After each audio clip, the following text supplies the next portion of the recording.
They wanted him benched, they wanted him broken, they whispered that his legendary story was officially dead.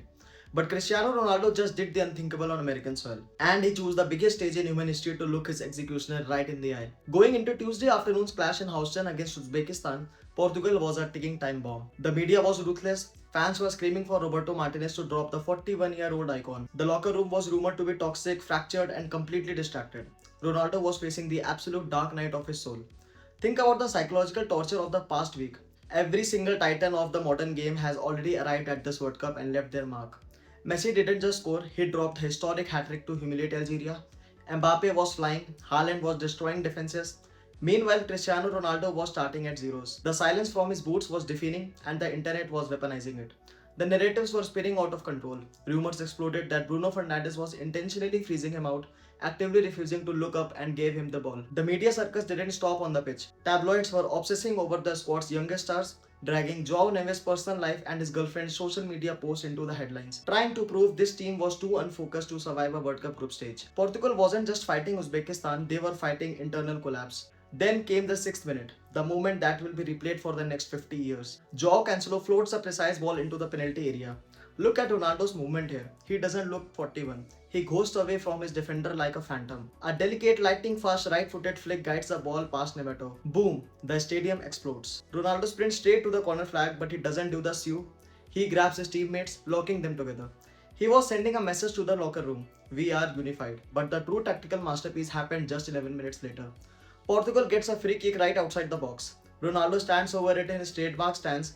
Every single camera, every defender and the goalkeeper are frozen, expecting him to blast it. Instead, he charges forward and sprints entirely over the ball without touching it.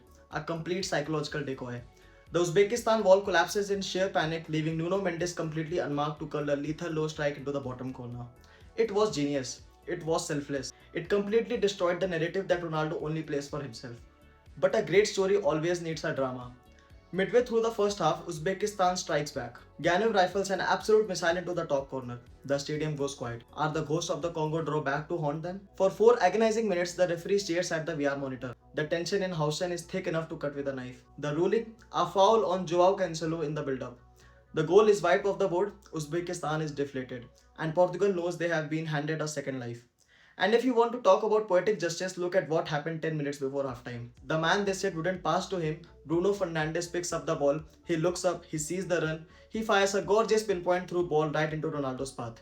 Ronaldo beats the offside trap, takes one look at the keeper and calmly tucks the clinical right-footed shot inside the near post. The chemistry wasn't dead, the relationship wasn't broken. It was an absolute synchronization of Portugal's two biggest alphas.